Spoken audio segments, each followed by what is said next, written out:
nifundishe kuhusu karama za Roho Mtakatifu. Tunafunza juu ya nini? Tunajifunza kuhusu nini? Tunajifunza kuhusu nini? Young people, tunajifunza kuhusu nini? Siwasikii watu wa vijana, tunajifunza kuhusu nini? Tafadhali mseme na sauti. Tunajifunza kuhusu nini? Karama za Roho Mtakatifu. Tunaanza na mstari wa kwanza. Inasema tusome. Hiyo ulikuwa unasoma jana, 1 Corinthians chapter 12.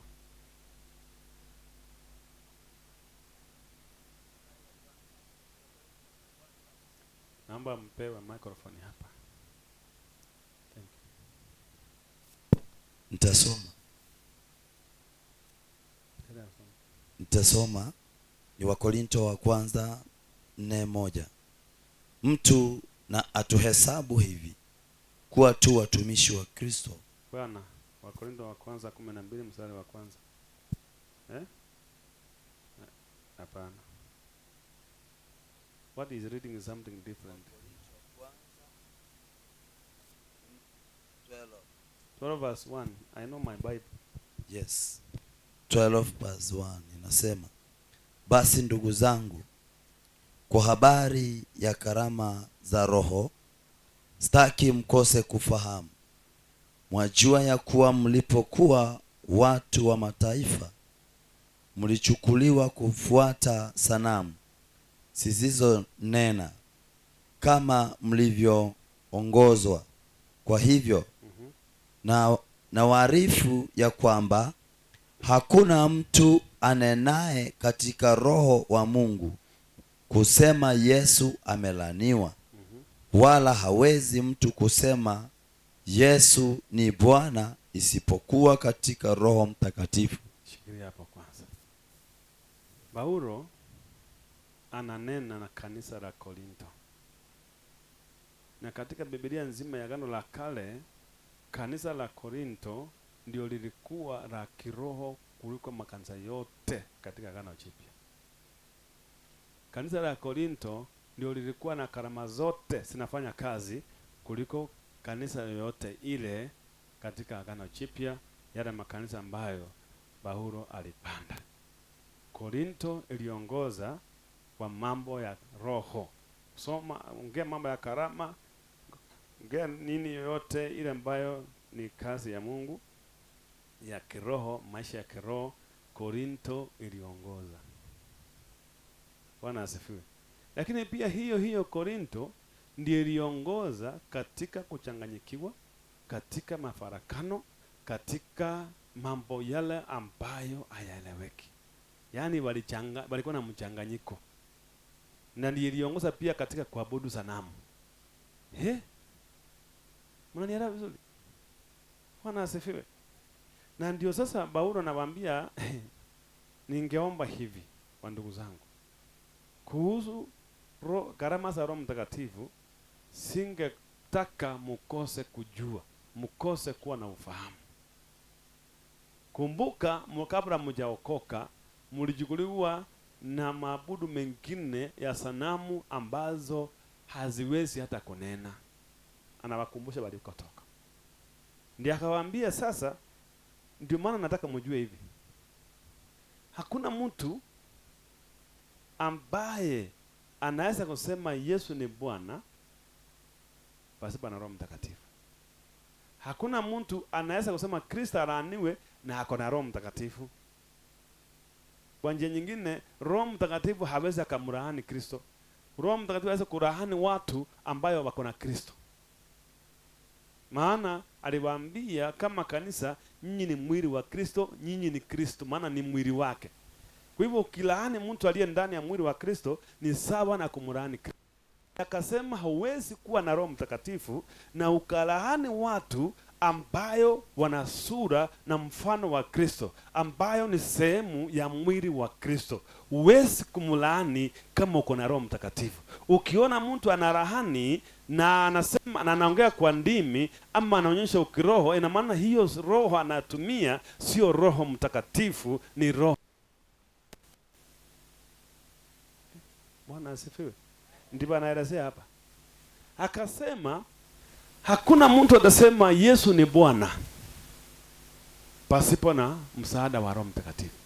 Anataka kusema aje? Anasema ni kwamba mtu yoyote ameokoka. Ina maana ya kwamba tunapoongea juu ya karama za Roho Mtakatifu, hatuongei kumpokea Roho Mtakatifu. Bwana asifiwe. Anataka kusema hivi, mtu yoyote ambaye ameokoka lazima amekubali, amempokea Roho Mtakatifu. Unanielewa vizuri? Wote waliookoka ina maana wako na Roho Mtakatifu. Maana anasema mtu kama hana Roho Mtakatifu hawezi kusema Yesu ni Bwana. Mtu kama anamkiri Yesu ni Bwana, ina maana ana Roho wa Mungu ndani yake. Maana Roho wa Mungu ndio mtukuza Kristo.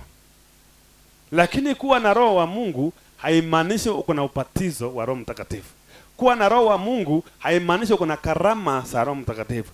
Kuwa na Roho wa Mungu haimaanishi uko na tunda la Roho Mtakatifu. Lazima limanifest, lazima lidhihirike kwa sababu una Roho wa Mungu ndani yako.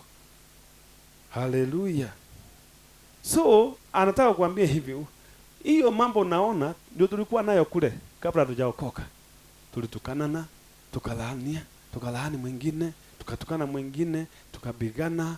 Hiyo yote tulikuwa nayo kabla tutamjua Yesu. Haleluya. Huwezi kuwa na Roho Mtakatifu na unalaani watu. Ndivyo anasema. Ukiwa na Roho, Roho ni wa kubariki, sio wa kulaani. Bwana asifiwe. Sasa anaanza kuelezea juu ya hizi karama ambao ni karama 9 ameguza hapo. Tutaenda kuziangalia tupate kuzifahamu jinsi zinavyotenda kazi. Mstari wa 4. Tutasoma ni mstari wa 4. Basi pana tofauti za karama, bali Roho ni yeye yule. Sasa wewe usisome kama unauliza swali, ndugu yangu. Soma kama statement. Maana ni statement, sio question.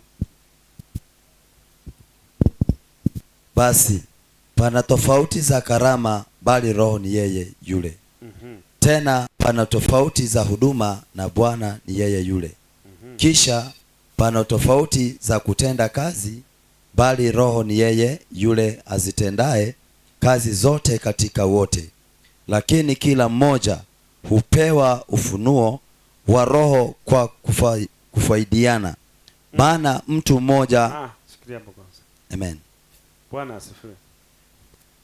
Anaelezea akasema kuna karama mbalimbali tofauti, lakini hizi karama zote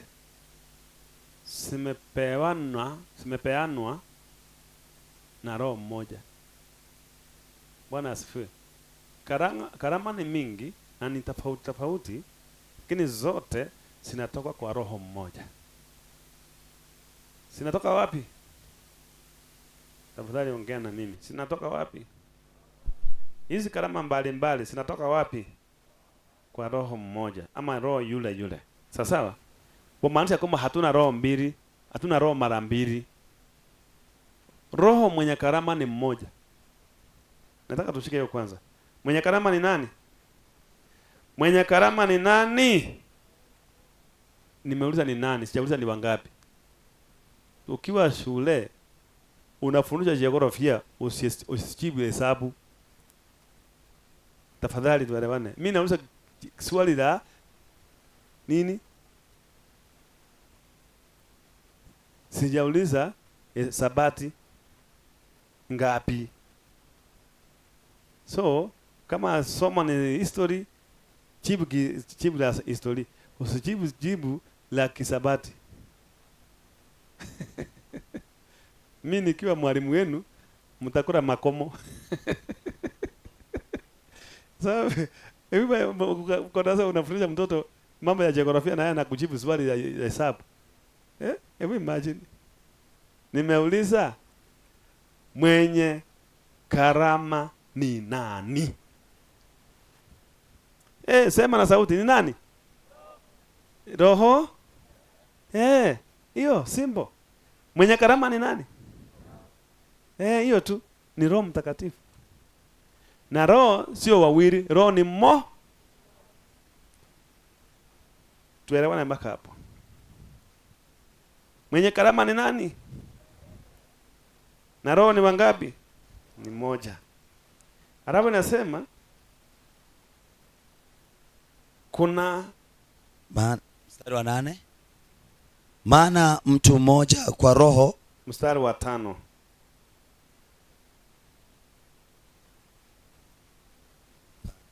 Verse 5. Mstari wa 5. Read verse 5. Tena pana tofauti za huduma.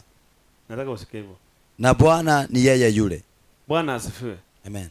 Pana tofauti za huduma, lakini tunayemtumikia ni mmoja. Tunaenda tu pole pole. Bana huduma tofauti, lakini mwenye tunahudumia ni mmoja, ambao ni Bwana mmoja. Kumaanisha ya kwamba sisi wote ni watumishi wa mtu mmoja ambao ni Bwana Yesu Kristo. Hapo ina maana hakuna mdosi, hakuna boss. Sisi wote ni watumishi wa mmoja ambao Bwana ni mmoja. Hatuna bwana wawili. Kwa hivyo mimi askofu yenu, mimi sio bwana yenu. Bwana ni mungapi? Ambao ni nani? Twende please, twende hatua kwa hatua. Karama ni za nani? Karama ni za nani? Na Roho Mtakatifu ni wangapi? Huduma ni ziko aina. Lakini Bwana ni nani? Ambao ni nani?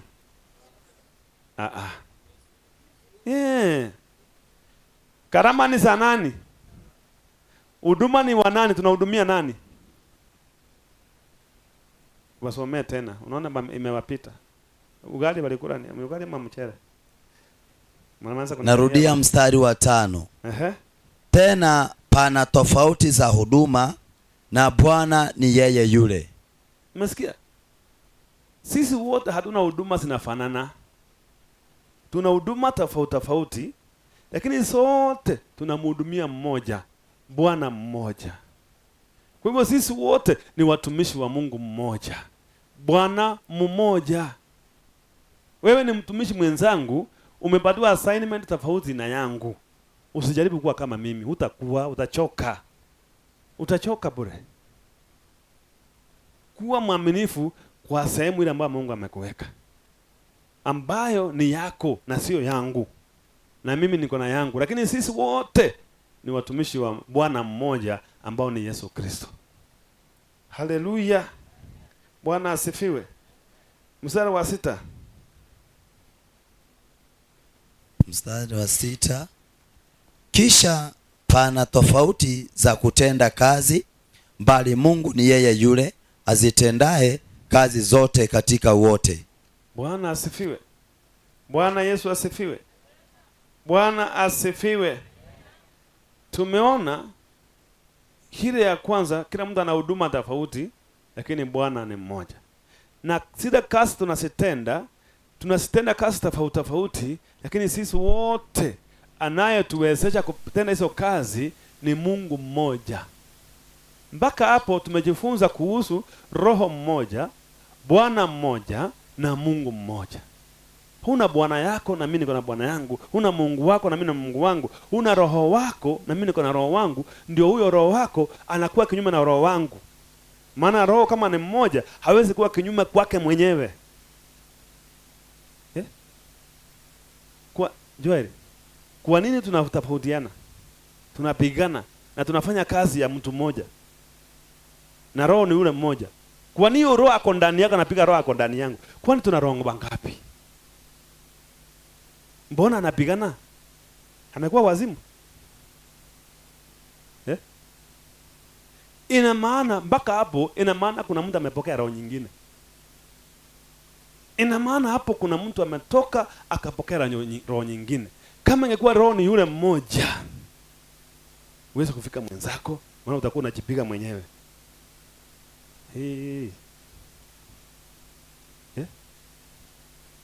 Bwana asifiwe.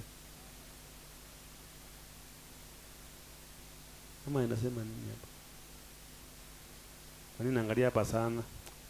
Hao watu wachana hao wahubiri wananiangalia na macho mbaya, hata siwataki sasa. Atakuwa napata maruburubu, matoronge, napatia yote nyinyi. Bwana asifiwe. Mkuja kwenu. Wacha wachana na hao. Ndio sasa hivi wanaanza kuwa wananipima kitheolojia. Mimi mkima theolojia, mimi sina theolojia. Mtachoka. Bwana asifiwe.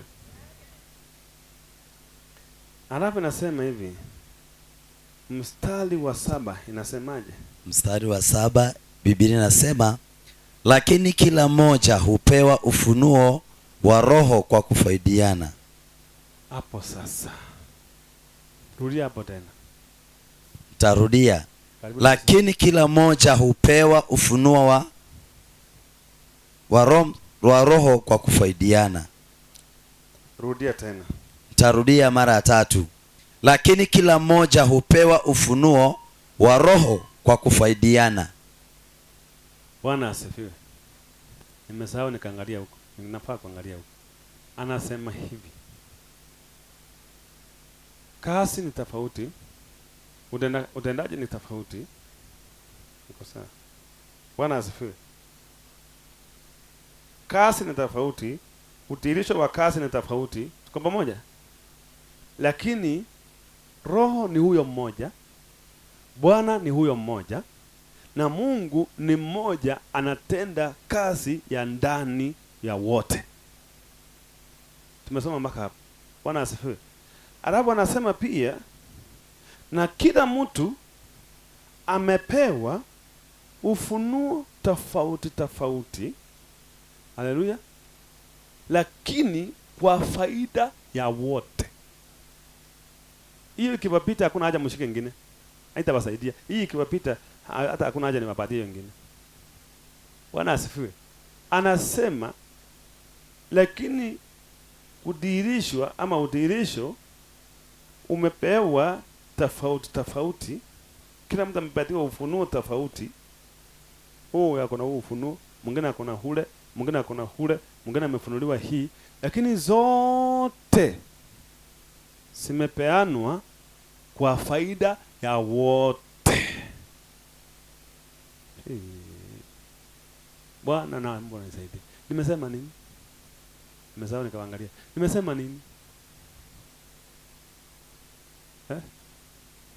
Hata nyinyi mkinyamazia nitawaachana na nyinyi niende kwa watoto. Hata nyinyi mnaniboa hata nyinyi sasa.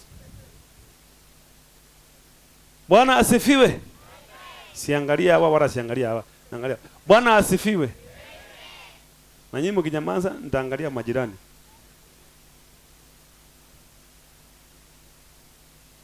Nimesahau nikaangalia. Kwa sababu amesema amina. Wacha ni confuse. Bwana asifiwe. Inasema ufunuo umepewa, yani watu tofauti wamepewa maufunuo tofauti, lakini ufunuo hizo sio za kufaidi wewe mwenyewe, ni za kufaidi wote. Kumbuka hii ni karama, sio karama ya familia yako, sio karama ya nyumba yako, ni karama ya kufaidi mwili wa Kristo. Haleluya. Kwa hivyo karama uliyobeba sio yako, umebeba hiyo karama kwa ajili yangu. Mungu amekupa karama unibebe, unifaidi. Mimi mtoto wa Mungu nifaidike na hiyo karama ulionayo. Nifaidike na huo ufunuo ulionayo. Mmenyamaza, nasikia mimi hapa naenda huko. Ndaenda hivyo kama mchachukua nimeenda huko. Bwana asifiwe. Ubaya mnakuwa excited dakika moja mnasahau mnazima. Ni kama moto ya nyasi. Bwana asifiwe. Hii ni kumaanisha kama uko na karama, usitumie hiyo karama kujipatia faida wewe mwenyewe. Usitumie hiyo karama kufanya biashara. Usitumie hiyo karama kutumia watu wa Mungu vibaya. Usitumie hiyo karama kuitisha pesa kujifaidi mwenyewe. Hii sio mradi wa familia, hii ni karama ya mwili wa Kristo. Umepewa ufaidi mwili wa Kristo. Ndio maana hufai kulipisha maombi, ndio maana hufai kuidisha sadaka kabla uombe. Omba bila kuidisha sadaka, maana sio yako. Ukitaka kutafuta pesa kwa watu, uza ndizi ama manyabwali.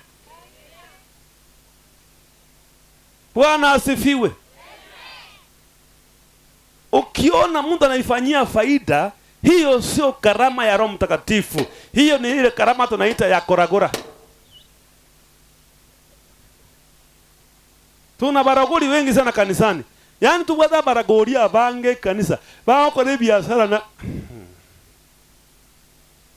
Bwana na atusaidie. Bwana na atusaidie.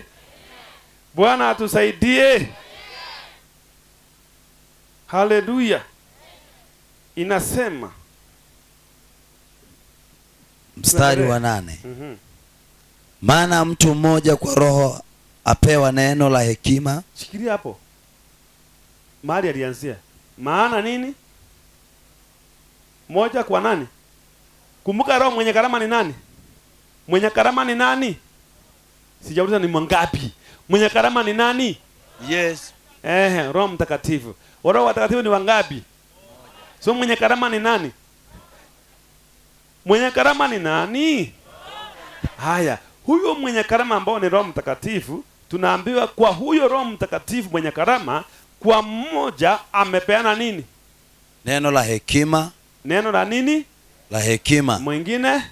Mwingine neno la maarifa. Mwingine hiyo tumeshatoka. Mwingine apendavyo roho yeye yule. Haya, tushikilie hizo mbili kwanza.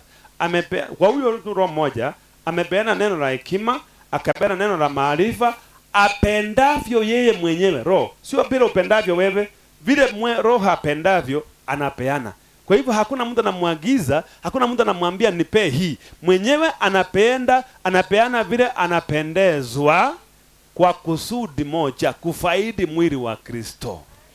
Haleluya. Mstari wa 8.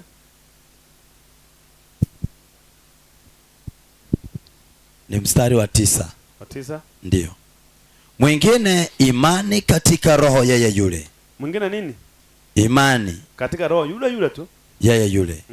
Na mwingine karama za kuponya katika. Mwingine karama za kufanya nini?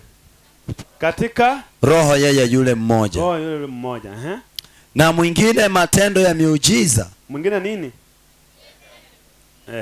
Na mwingine unabii. Na mwingine nini? Na mwingine kupambanua roho. Mwingine kufanya nini? Mwingine aina za lugha. Mwingine nini? Na mwingine tafsiri za lugha. Mwingine nini? 11. Lakini kazi ya hizi zote. Nataka msikize hizo. Lakini kazi ya hizi zote huzitenda roho huyo mmoja. Usitenda roho huyo mmoja. Yeye yule akimwagia kila mtu peke yake kama apendavyo yeye. Maana kama vile mwili ni mmoja nao una viungo vingi, na viungo vyote vya mwili ule navyo ni vingi na ni mwili mmoja vivyo hivyo. Na Kristo. Vingi, lakini vyote ni vya mwili mmoja. Na Kristo. Na Kristo pia ni hivyo hivyo. Bwana asifiwe sana. Amen. Bwana asifiwe. Haleluya. Kuna vitu tunaenda kujifunza hapo, sijui ni gani nimenyamaza. Kuna vitu tunaenda kujifunza hapo ambayo itatusaidia. Bwana asifiwe. Praise God. Bwana Yesu asifiwe. Bwana asifiwe. Sijui ni speaker wamefunika ikanyamaza, lakini sawa tu. Bwana asifiwe.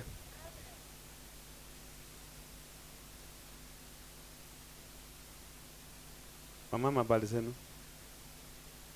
Wababa habari? Vijana habari? Watoto habari zenu?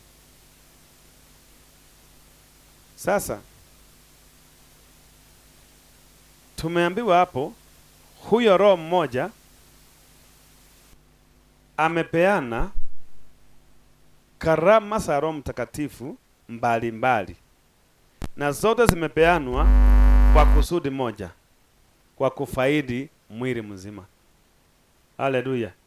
Ni kwa faida ya mwili mzima wa Kristo. Hakuna ile imepeanwa kwa ajili ya kufaidi mtu binafsi. Tumeswitch. Tuko hapa. Hao ndio mmeleta mvua. Unajua mvua ilikuwa ikuja, kama sasa mavuli, sasa itakuja tu. Yaani hakuna haja uombe tena uite mavuli. Sasa hiyo ni maombi gani? Ni kama umekanzo. Eh? Sitaki mavuli. Ngoja nikuwe kama Musa, niteseka na watu wangu. Kama wananyeshewa hata mimi ninyeshewe. We kana mavuli yako. Na wale wazee wananyeshewa huko, ingieni ndani. Space iko hapa ndani pia, ingieni songeni huko hivyo, wasonge wale wako nje wasinyeshewe. Mimi tutaendelea tu. Asante Yesu. Asante Yesu. Asante Yesu. Asante Yesu. Asante Yesu. Thank you Jesus. Nataka usikie. Kwa haraka, waje nigawa hizi vipindi, hizi karama kwa vikundi vitatu. Ndio uweze kusielewa. Nikisigawa kwa vikundi vitatu, utasielewa haraka. Bwana asifiwe. Katika hizi karama kuna kikundi moja cha hizo karama inaitwa ni kikundi cha mawasiliano. Kikundi kingine ni cha utendakazi. Ni cha kufanya nini? Na kikundi kingine ni cha ufunuo. Ni cha kufanya nini? So tuna karama 9 zimegawanywa tatu. Kikundi ya kwanza ni ya mawasiliano, ni ya ufunuo. Ni ya nini? Ni ya nini? Ni ya nini? Kikundi ya kwanza ni ya ufunuo. Ni ya nini? Ya pili ni ya nini? Ni ya mawasiliano. Sema ya mawasiliano. Na ingine ni ya utendakazi. Ni ya nini? So tuko na vingapi? Nitakupiga kofi mpaka useme sina tunda la Roho Mtakatifu. Na wewe mwenyewe umejileta. Bwana asifiwe. Wewe toka hapa. Bwana asifiwe. Praise the Lord. Vikundi vingapi? Vikundi ni vingapi? Ya kwanza inaitwa nini? Sema ya ufunuo. Ya pili? Ya tatu? Asante. Tuanza na ya ufunuo. Ile kikundi cha ufunuo ni hii ambayo tumesoma ya kwanza. Muita uko wapi? Kaa hapa mahali na kuona. Nijue bado una react. Nataka kuona ukitengeneza notes. Umesahau ulikuwa unaandika notes? Mwalimu. Ushafunza watoto darasani kama waandike kitu. Hao sio wanafunzi, hao ni man-inspector. Wanyapara.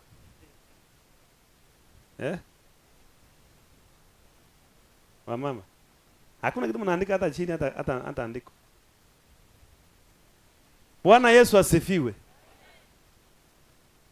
Bwana Yesu asifiwe.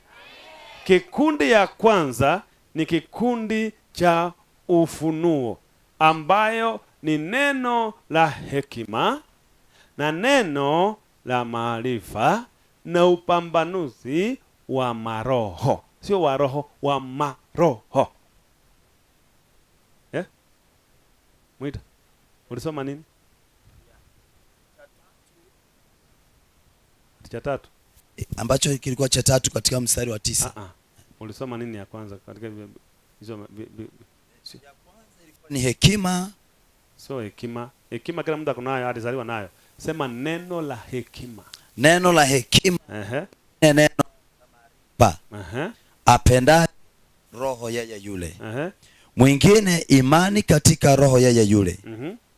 na mwingine karama za kuponya katika roho yeye yule mmoja, na mwingine matendo ya miujiza, na mwingine unabii, na mwingine kupambanua roho, mwingine aina za lugha, na mwingine tafsiri za lugha. Lakini kazi ya hizi zote huzitenda Roho huyo mmoja, yeye yule, akimwagia kila mtu peke yake kama apendavyo yeye. Bwana asifiwe. Amen. So vya kwanza ni vya ufunuo, ambayo ni neno la hekima, neno la maarifa, na roho wa kupambanua maroho. Tumeshikana mpaka hapo? Na kila kikundi kina kiongozi wao. Umesema nini? Hii kikundi ya ufunuo, kiongozi wao ni neno la hekima. Tuko pamoja? Tuko pamoja mpaka hapo? Ile kikundi cha mawasiliano, mkubwa wao ni tafsiri. Sawa? Ama interpretation, okay?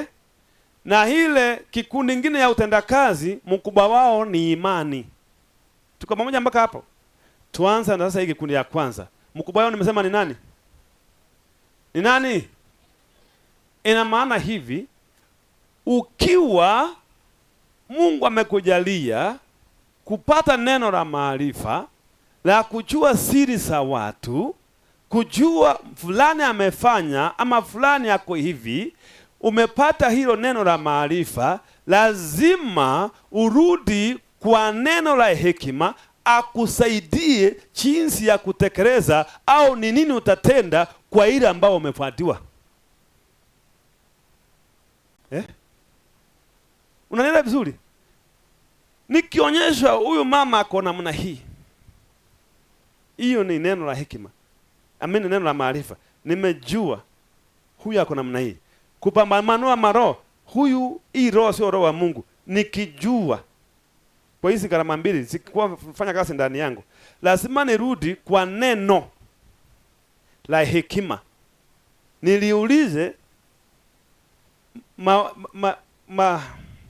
guidance, mwongozo, aniongoze jinsi ya kutatua hilo jambo.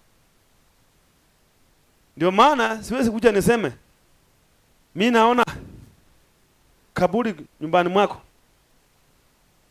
nyanya yako, bibi yako, yani bibi yako naona alichukua nguo ya mtoto wako akaenda kaficha, ndio maana mke wako ako namna hii. Naongea hivyo kwa televisheni mzima, dunia nzima inaona nyanya ya Mwita ni mchawi. Hiyo ni kumaanisha umekosa hekima. Lazima uulize hekima, nifanyaje kwa hili jambo? Ni kweli umenionyesha nifanye nini? Umenionyesha ili nifanyaje? Ndio maana hekima itakuongoza. Ngoja nipatie mfano mwili ambaye itakusaidia. Mfano wa kwanza ni wa ule jamaa alikuwa anaitwa Sulemani. Sulemani mama wawili walikuja kwake wakigombana. Wanagombania mtoto mmoja. Bwana asifiwe. Huyu anasema huyu mtoto ni wangu, huyu mtoto ni wangu. Unajua kama ni wewe utafanya nini? Wote kila mtu anasema mtoto ni wangu. Maana ule mwingine amefariki, amepaki mmoja wanang'ang'ania, kila mtu anasema ni wangu. Wakati wako kwa na DNA ya kuweza kuamua mtoto ni wa nani. Haleluya. Kwa neno la hekima, Sulemani akasema kama nyinyi wote mnasema mtoto ni wenu, ina maana mtoto ni wenu nyinyi wote. Si ni kweli? Na kwa sababu ni wenu nyinyi wote, basi vile nitafanya mimi, wewe watoto mkae mtulie. Vile mtafanya mimi, mtaleta hiyo mtoto, mshike, mmoja ashike mkono hii, mwingine ashike mkono hii, niwapasulie katikati. Kila mtu aenda na nusu yake. Ule ambao sio mama wa mtoto anasema hapo umesema ukweli. Ya afanye hivyo kata, kila mtu anaenda kipande. Mimi siwezi kwenda bila kitu. Tukatane katikati. Ule mama ya mtoto akasema, "Ui, tafadhali, hata afadhali umpatie. Siwezi kusimama nione mtoto wangu akikatwa. Afadhali amchukue akiwa mzima. Bora nitajua akitisi yako hai kuliko muue. Tafadhali wote achukue tu." Sulemani akasema, "Basi, nimejua mama ya mtoto ni nani. Huyu ndio mama ya mtoto." Hiyo ni hekima. Haleluya. hekima ilitenda kazi. Bwana asifiwe. Mfano mwingine ndawapatia ni mfano wake Yesu mwenyewe. Alifundisha juu ya ngano na magugu. Kasema mtu mmoja akapanda ngano. Wakati watu walilala, adui akaja usiku akapanda magugu. Bwana asifiwe. Alipopanda magugu, Biblia inasema kwa Yesu akasema ya kwamba ikakua. Ilipokuwa ikawa wazi. Unajua magugu utayajua tu. Bwana asifiwe. Japokuwa sasa zingine magugu inaonekana mnono kuliko ngano. Inaonekana afya kuliko ngano. Na magugu yako kanisani. Tukiimba kwaya ndio wanaongoza kwaya, haleluya. Ukisema Bwana asifiwe, amen yao ni nzito, amen. Ushuhuda wao ni mrefu kuliko wale wengine, maana ni magugu, inateresa, haina shida. Ngano za zingine imefinywa inakaa sio afya sana, lakini ni ngano, haleluya. Ilipodhihirika, wafanyakazi walikasirika sana. Maana wakati Bwana, ni nani alifanya hii? Akawaambia wakati mlilala, adui alikuja akapanda. Wakakasirika sema Bwana, tumfanya nje. Wacha tuende tuingoe. Kwa nini haribu hotuba na sisi na ita tusaidia? Hiyo unajua ufunuo ndio huo. Neno la maarifa ndio hilo. Wameona hapa kuna nini? Kuna magugu. Wamefunuliwa kuna nini? Wamefunuliwa kuna nini? Kuna magugu. Sasa ilibidi hekima hiongee. Hekima ikasema msing'oe magugu saa hii.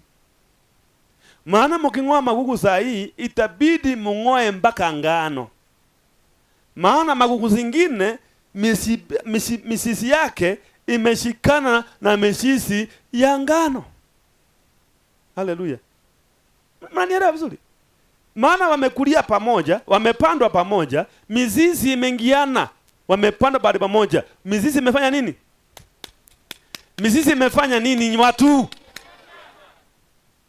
Nikiona mtu aongea na mpiga kofi. Mizizi imefanya nini? Maana wamepandwa pamoja. Uking'oa magugu, hata ngano pia itatikika inaanza kung'oka pamoja na magugu. Ndiye akasema wacha wakulie pamoja. Wacha wakue, tungoje siku ya mavuno. Hapo ndo tutatenganisha magugu na ngano. Bwana asifiwe. Na ndio unaona hata kanisa, hata wale Wakristo wameasi wakiasi, ukiwafukuza hawezi enda peke yao. Lazima kuna wengine watawafuata kwa kuwahurumia. Maana ni ngano imeshikana na magugu, mizizi imeingiana. Kwa hivyo magugu ikiondolewa, kuna ngano itawafuata. Halo? Hapo hamwezi kusema amina ama ni ukweli. Maana wengine mmeshikana. Halo? Halo? Hebu angalia mbinguni, mwenye aliasi ni nani? Ni shetani. Nani aliasi? Lucifer. Alikuwa anaitwa nani? Lucifer. Alipofukuzwa, aliteremka peke yake? Hakuteremka peke yake. Aliteremka na atadi ni turudi tatu ya wa malaika wote. Ni kama sinyi mmesema sijui truti masruthi masruchi whatever that is. Hiyo wamesema nini truthi nini mama? Wase, hiyo truthi nini? Hata wewe hujasoma. Hata mimi sijui truthi nini? Turuti ama turuji. Chua moja tatu. 1/3, a third.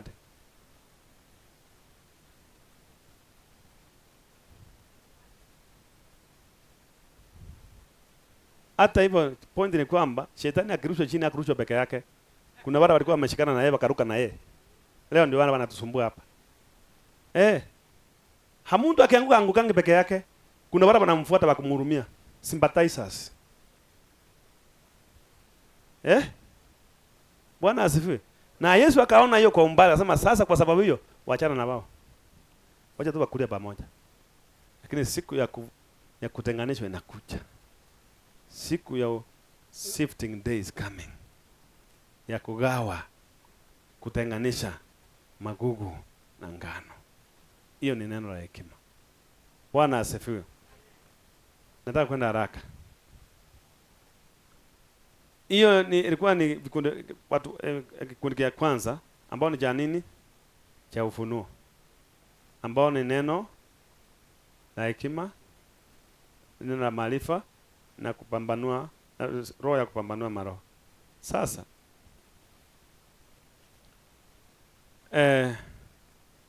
neno la maarifa ni unaweza kusema mambo ambayo yametendeka ama yanatendeka sasa ama yanakuja kutendeka. Ndio neno la maarifa linaweza kufunuliwa. Unaweza kufunuliwa mambo ambayo yashafanyika, unaweza kufunuliwa mambo ambayo yanaendelea, unaweza kufunuliwa mambo ambayo inakuja kwa neno la maarifa. Bwana asifiwe. Na roho ya kupambanua maroho ina maana ya kwamba mtu anaweza kuwa kanisani ana manifest Roho Mtakatifu, anaongea kiroho, hata anatabiri, lakini kama hauna roho ya kupambanua maroho, utafikiria ni Roho Mtakatifu anaongea, kumbe ni pepo inaongea.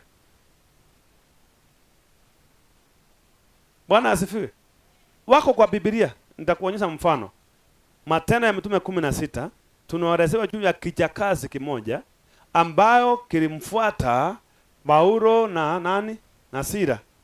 Kila mahali walipokuwa wanaenda, kijakazi hiki kilimfuata, kiliwafuata nyuma, kikipata sauti kisema, hawa ni watumishi wa Mungu, wasikize nini?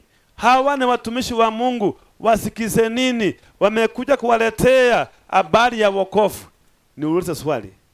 Hiki kijakazi kikisema hawa ni watumishi wa Mungu, kilisema ukweli ama uongo? Paulo na Sila walikuwa watumishi wa Mungu ama sio? Walikuwa na ubiri wokovu ama sio? Walisema ukweli, na yale walisema kuwahusu ni ukweli, lakini roho nyuma ya huyu kijakazi hakuwa Roho Mtakatifu. Biblia inasema kwamba alikuwa na roho ya koragora. Yaani ya koragora ni kikwetu, nilikuwa na maana. Asante. Ya kuwaua. Waguzi. Soma ndugu yangu. Umechoka akili? Mbona umeshikilia kichwa? 117.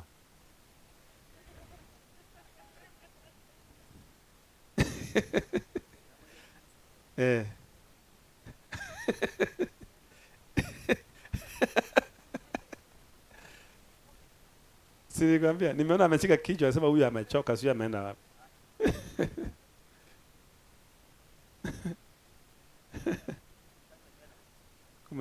Kwa pale mstari wa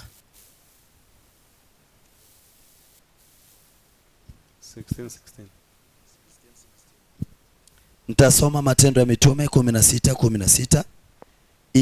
Ikawa tulipokuwa tukienenda mahali pale, ikawa tulipokuwa tukienenda mahali pale pakusali, kijakazi mmoja aliyekuwa na pepo wa uaguzi. Kijakazi kimoja kilikuwa na nini?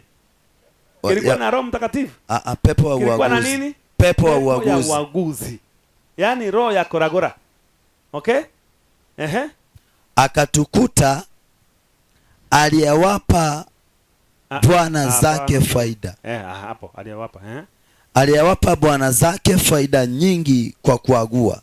Sikia sasa hapo. Hiki kijakazi kilikuwa na pepo, na pepo ilikuwa ya koragora ama ya kuagua, na hiyo pepo iliwapatia mabwana zake faida mingi, kumaanisha kwamba mabwana zake walitumie hiyo karama iliyokuwa ndani ya kijakazi kujifaidi wenyewe. Ndio kuja kuambia maneno yako lazima ulipie. Kwa hivyo ukiona mhubiri yoyote au mnabii yoyote anadai ada kabla akutabirie au kabla kuombee, hana Roho Mtakatifu, ana roho ambao ni pepo ya kuagua. Hata kama atakwambia mambo yako ya ukweli, ujue ni roho ya uaguzi. Sio mimi nimesema, ni Biblia. Na wako wengi.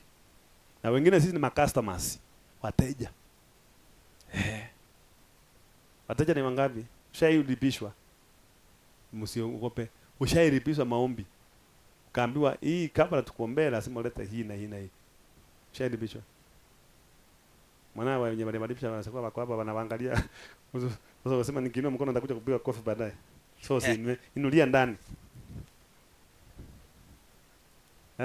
Mstari wa 17, akamfuata Paulo na Sila, ama akamfuata Paulo na sisi na Paulo na sisi. Mwenye alikuwa analipota nafikiri ni Luka. Akamfuata Paulo na sisi. Huyo ni Luka anaongea, sawa? Akipiga kelele. Ngoja pole pole bwana. Huyo ni Luka anaripoti maneno, sawa? Luka anasema akamfuata Paulo na sisi. Meaning sisi, Sila, wengine wale wanafunzi wengine wale walikuwa kikundi kikubwa. Akatufuata Paulo na sisi. Akipiga kelele akisema, watu hawa ni watumishi wa Mungu. Watu hawa ni watumishi wa Mungu aliye juu, wenye kuwahubiria njia ya wokovu. Hayo siku nyingi. Yeye anaongea kabisa, huyo ni mwinjilisti mkali. Huyo si ni mwinjilisti. Anahubiri habari njema. Si kweli? Hakuwa anatukana, hakuwa anaongea vibaya, alikuwa anaongea mambo ya ukweli kuhusu watumishi wa Mungu wa kweli. Huyo utamhukumu sema hii ni pepo. Unaweza kusema hiyo ni pepo? Hapana. Akafanya hivyo yake, lakini Paulo akasikitika. Akafanya nini? Alifanya hivyo? Akafanya hayo siku nyingi. Nataka usikie hivyo. Akafanya hayo siku nyingi. Kwa nini nataka uone hiyo? Ni kumaanisha hata Paulo na wale wenzake kwa siku nyingi walidanganywa. Wakifikiria wanasikiza Roho Mtakatifu. Kwa muda. Mpaka mtume Paulo, Sila na wenzake wote walimpatia mama huyu nafasi kuhutubu wakifikiria wanasikia Roho Mtakatifu akiongea kupitia kwa kijakazi. Mpaka ikafika mahali Paulo alisumbuka, akakosa amani. Akajua basi, ukiona mahali neno likihubiriwa, neno likitolewa na unabii, wakihutubu, wakifanya hivyo, ukisikia umekosa amani, ukisikia haufarijiki, haukusikia haujengwi, ukisikia hauinuliwe, basi umekuwa ukisikiza pepo.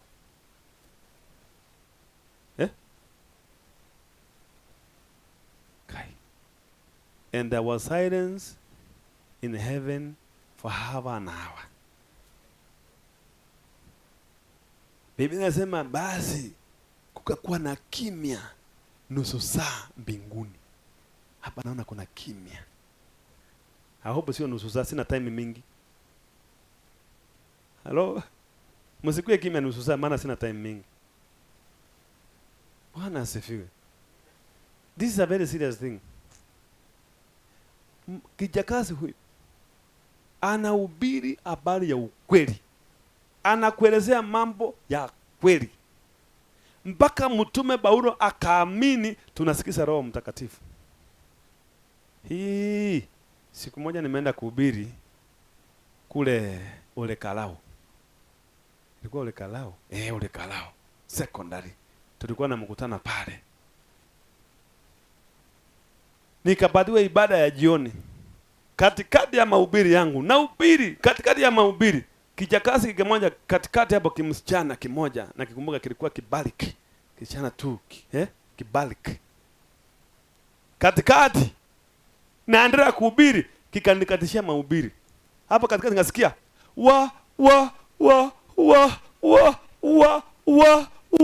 ngashinda. Kwanza nilikuwa nafikiria ni mtu amestaajabu kusema unajua sisi wakisema nasema sisi wakisema mtu akistaajabu anasema so nilikuwa nafikiria msichana amebarikiwa na ufunuo ya maneno langu mpaka anasema kumbe sio ile ya kustaajabu. Kumbe kuna kitu nataka, kuna neno nataka kutoa hapo.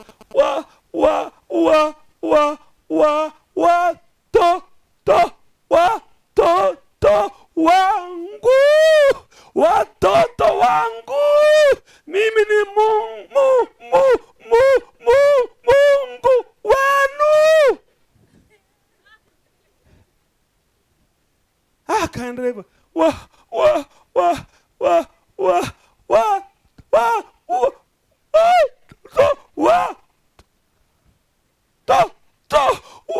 wangu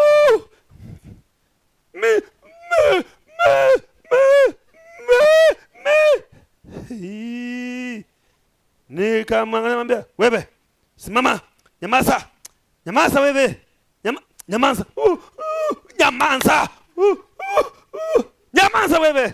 Akanyamaza. Fungua macho, fungua macho wewe, fungua macho, angalia hapa, simama, angalia, angalia hapa wote, angalia, angalia kwote, wewe angalia, angalia, angalia yote, angalia watu wote hapa. Nani mtoto wako hapa? Nani mtoto wako hapa wewe? Nani mtoto wako hapa? Nani unaita mtoto wangu? Nani unaita watoto wako hapa? Wewe umezaa? Umezaa wewe? Unaita nani mtoto hapa wako?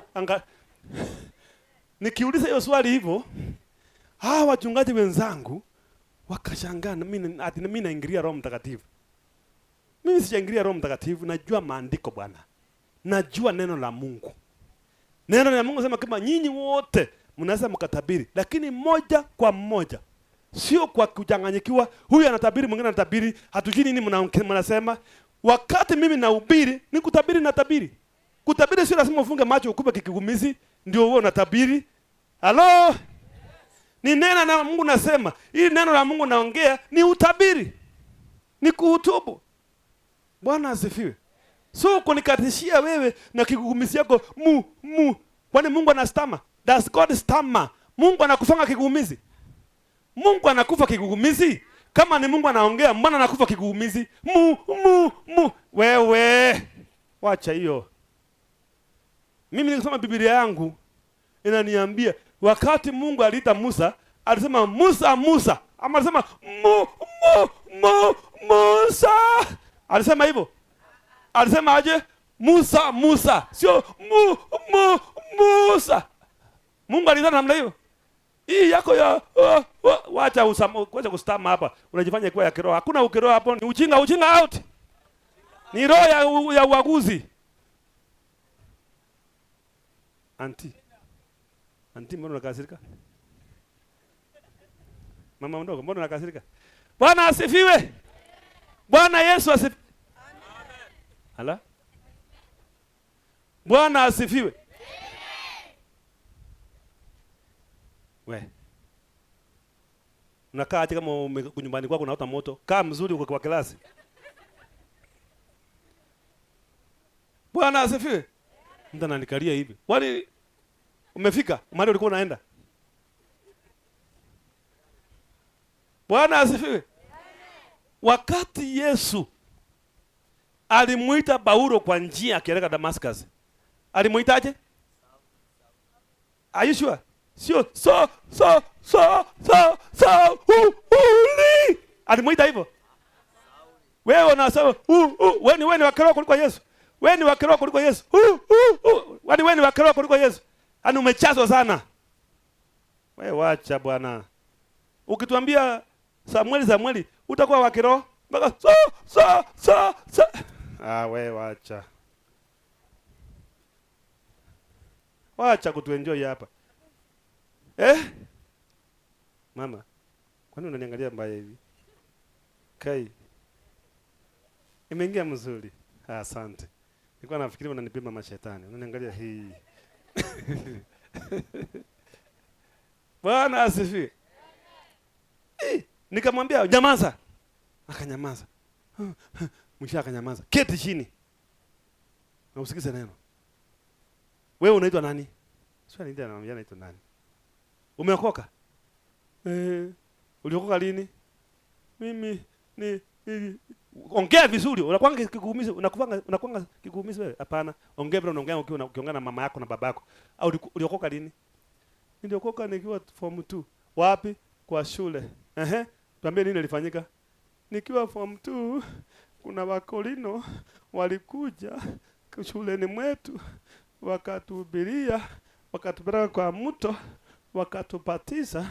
Wakati nilipatizwa, nilitoka ndani nikiongea kwa ndimi, nikakuwa mnafi. Kumbe ni roho ya Kikorino. Tunaijua ile ambayo inachukua laini. Nachukua laini. Kumbe ni hiyo. Kumbe ni hiyo. Halo? Angalia mwingine huko. Mnachukua laini? So nikajua huyu anahitaji maombi ya kufunguliwa. Tukaanza kumwombea. Do you know tulimwombea tangu saa 3 mpaka saa 6:30 ya usiku. Baada ya tunakuja kutoa hiyo mapepo, nyumba yenyewe ilikuwa ikaliki. Harufu mbaya kama gezimba kilikuwa 20 years ago. Ndio ujue mapepo inanuka. Ndio ujue mapepo, nafikiri ilikuwa imekaa sana mpaka ikaoza. We wahubiri walikuja kuniomba msamaha baadaye. Sema tusamee mtu wa Mungu. Hatukujua. Unajua wakati huo sikuwa mhubiri mkubwa na sikuwa na nguvu ya kutawala, nilikuwa mhubiri mdogo. Hawa ni maaskofu. Walikuwa wamenidharau lakini mwisho waniambia, "Osana tunaomba msamaha." Tulikuelewa vibaya, kumbe unaweza kuwa na kipepo ukifikiri ni Roho Mtakatifu. Maana kilikuwa kimetabiri karibu ibada zote, sio yangu peke yake. Kimekuwa kikitabiri kinajulikana kama mnabii wa kike. Kiprofetess. Kumbe ni kiaguri, ni kiragori. Kimuragori.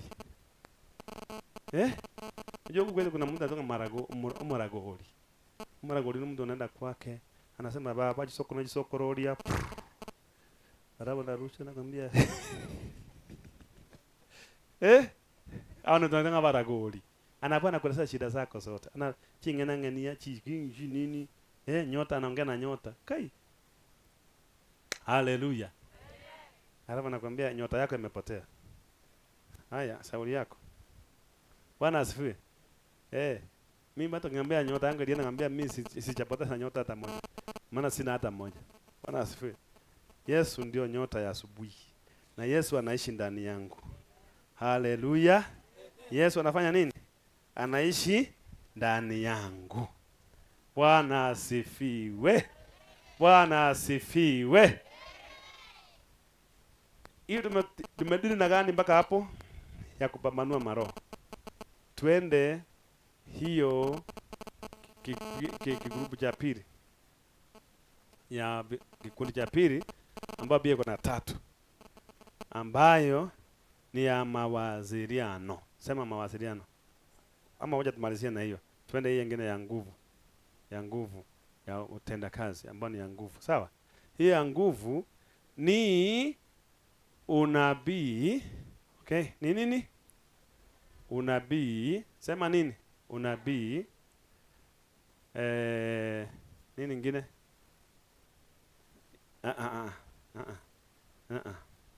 It is bana mndako nichanganya nyinyi. Hii ya mawasiliano ni ndimi, sema ndimi. Unabii na utafsiri wa unabii. Na tafsiri ya unabii. Tushikilie hiyo. Wewe keti make notes. Bwana asifiwe. Ya mawasiliano ni ndimi, sema ndimi.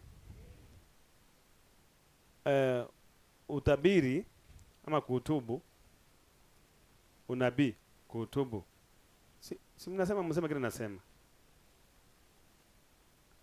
Sema ndimi, unabii ama kuhutubu na kutafsiri unabii. Kutafsiri ndimi. Sawa? Mmechoka? Haya, basi kama mjachoka wacha nielezee vizuri. Tuanza na ndimi. Wengi wanasema ya kwamba ukiongea ndimi lazima utafsiri. Hiyo ni ukweli, lakini sio ukweli yote. Bwana asifiwe. Kwa nini? Kwa sababu kuna ndimi aina mbili. Lazima uchike hiyo. Kuna ndimi ambayo ni ya kuongea na Mungu na kuna ndimi ya kuongea kwa niaba ya Mungu.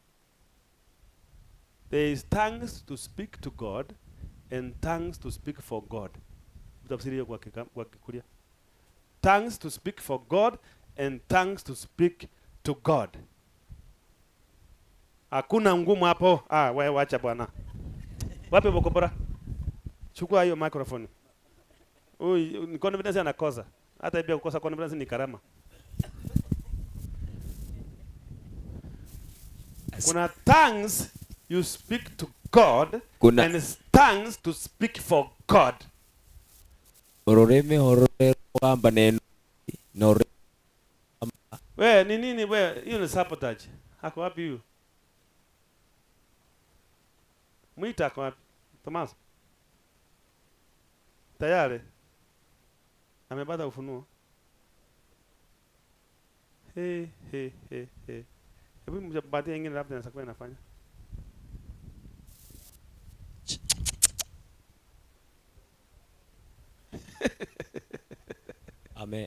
Amen. Aya, vokobora. Orurimi orokugamba nenokui. No rurimi gukugambira enokui. Amen. Amen. That is it. It's simple as that. Orurimi rwakugamba nenokwe. No rurimi rwakugambira enokwe. It's simple. Alafu muita anazambia ni ngumu. Mungu namna gani? Hapana. Yaani kwa njia hiyo ni kusema hivi. Sikiza. Hiyo ni kusema hivi, kuna ndimi tuseme huyo ndio Mungu, sawa? Lakini sio Mungu. Kwa hiyo msije kumwabudu. Huyo ndio Mungu. Sawa? Sawa. So nakuja, mko hapa?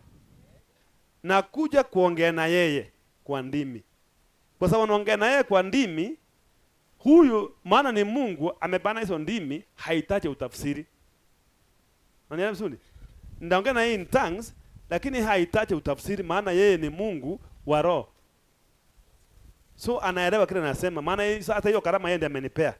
Tunaongea lugha ambayo anaelewa, ni lugha yake. Haleluya. Tunaongea na yeye. Sasa Mungu akiongea pia hiyo lugha kwangu, na anipe neno ambalo ni hao watu wangu, siwezi kuja nikaongea na wao kwa hiyo ndimi Mungu ameongea na mimi. Lazima niwatafsirie Mungu amemaanisha nini kwa hizo ndimi. So nikiongea na yeye naongea kwa ndimi, speaking to God. Nikiongea na watu naongea kwa ndimi, speaking for God. Hapo ndio kutafikiwa sasa. Kwa mfano, nikiwa naongea na Mungu naongea na kwa ndimi, nikigeuka niongee na watu kwa ndimi. Halo? Kama siwezi kutafsiri, lazima kuwe na mtafsiri mwingine atatafsiri hizo ndimi ndio watu waelewe unasema nini. Umeshika hiyo? Bwana asifiwe. Sasa hizi tatu, kuongea kwa unabii na ndimi, zinahitaji utafsiri. Unabii unaweza kuja kwa ndimi, lazima uhitaji nini? Utafsiri. Ama unaongea ndimi, lazima uhitaji utafsiri. Kwa hivyo hizi karama tatu, mkubwa wao ni nani? Ni utafsiri. Tumeshika na maka hapa. Mama ameenda kupika matoka nyumbani. Sio wewe. Mwenye anaongelea yuko hapa mama. Alishaondoka. Bwana asifiwe. Bwana Yesu asifiwe. Tuko pamoja? Haya. Wacha niwapatie mwisho muende, maana naona mmechoka. Shida ni nini mami?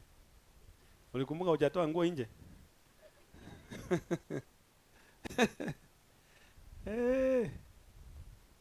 Ya mwisho ni gani? Ya mwisho ni gani?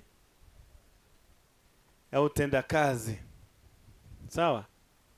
Hii ya kutenda kazi ama za nguvu, karama za utenda kazi ama karama za nguvu ni nini? Ni imani, sema imani. Sema imani. Uponyaji na miujiza. Sema imani, uponyaji na miujiza. Hizo ndio karama za tatu ama kikundi cha tatu. Tuko pamoja mpaka hapo?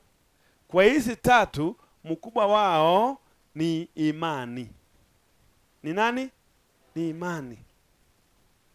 Maana ndio ukue na uponyaji, lazima ukue na imani. Ndio ufanye miujiza, lazima ukue na imani. Siko karama ziko hivyo. Siko 9 namna hiyo. Bwana asifiwe. Ukisielewa hivyo, basi umeelewa Biblia. So kabla niombe tuingie kwa crusade, ningetaka kama kuna mtu ana swali mpaka hapo, na uulize swali litakusaidia kwa kesi. Usiulize swali ambayo ulikosoa 20 years ago.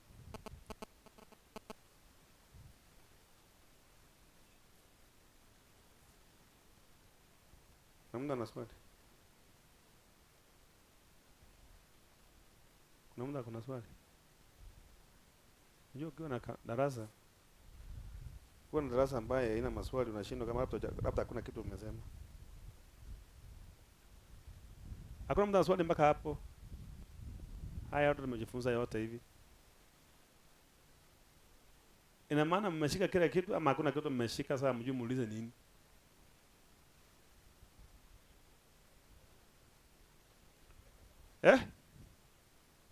Unajua nitawauliza maswali na ukikosa nitakupiga kofi, maana umesema umejifanya unajua. Uliza swali.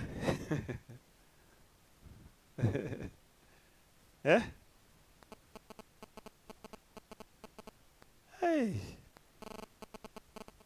Mami.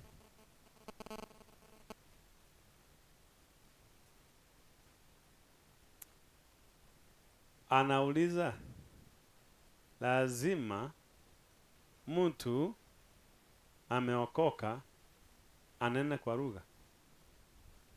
Sio lazima. Ukiweka lazima, hiyo ni sheria umeleta. Sawa sawa mpaka hapo. Lakini ni ya faida. Tuanzie hapo. Ni ya faida yako kuongea kwa ndimi. Kwa nini? Kwa sababu Biblia inasema kama anenaye kwa ndimi anajichenga mwenyewe kiroho. Ina maana ya kwamba kuongea na ndimi ina faida yake, maana unajichenga kiroho. Maana nikisema ni lazima, ina maana usiponena unaweza kosa mbinguni. Which is not true. That's why nimesema sio lazima. Ndio mtu asije akasema aongee kwa ndimi labda hakuna mahali anaenda. Hatuongelee mambo ya kwenda mbinguni, hatuongelee mambo ya wokovu, umeokoka. Lakini sio lazima, lakini ni ya muhimu. Maana ukiongea kwa ndimi unajichenga mwenyewe. Yuda 3. Ombeni kwa roho. Bwana asifiwe. Building yourself in prayer. Hallelujah. Kunajichenga kwa roho ukiomba kwa roho. Building yourself in prayer, praying in the spirit always. Yaani unchichengeni kwa maombi mkiomba kwa roho. Hallelujah. Ni kujichenga. Kwa hivyo ni ya faida. Tuko pamoja? Tuko pamoja? Tuko pamoja? Swali lingine? Swali lingine?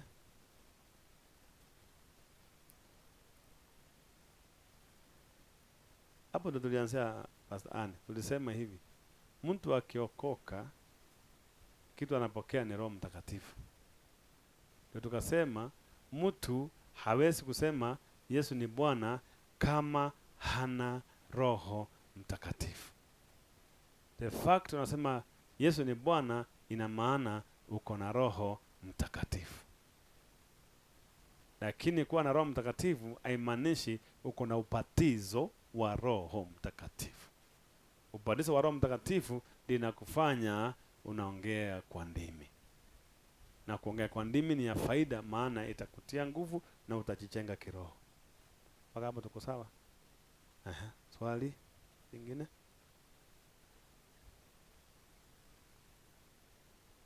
Swali lingine? Swali lingine? Uliza na sauti. Yes?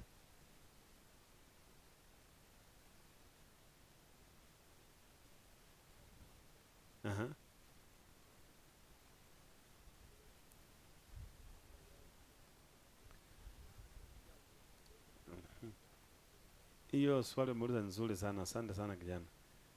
Yesu alisema utawajua kwa matunda yao. Utawajua kwa nini? Na tunda la Roho tunaona ni upendo, ni upole, ni uvumilivu, ni kiasi. Hiyo yote ukiangalia utaona hiyo yote.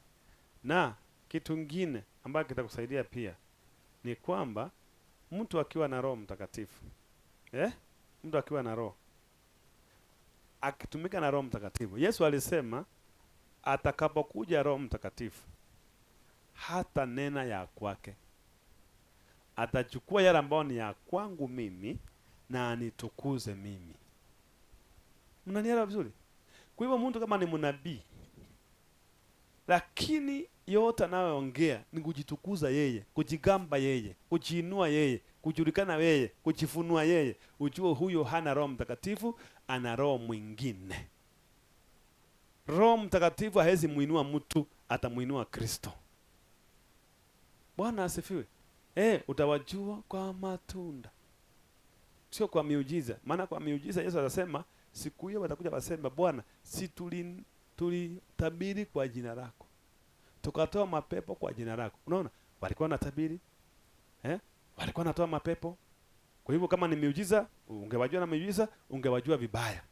Lakini Yesu alisema utawajua kwa matunda. Tumejibu mpaka hapo? Asante for that question. Ngine? Pande? Swali? Umeshika kila kitu? Ama hakuna kitu umeshika? Yote imeenda hivyo? Kuna kitu umeshika? Ala. Bwana asifiwe. Naomba tusimame. Naona hakuna swali. Ama kuna swali ingi? Kuna swali? Aya, mmesaidika? Mmejifunza kitu? Bwana awabariki. Bwana Yesu, nasema ni asante kwa watumishi wako. Asante kwa neno tumejifunza leo. Tunaomba Roho Mtakatifu aendelee kutufundisha na kutufunulia kwa jina la Yesu tumeshukuru. Amen. Basi tuonane kwa crusade.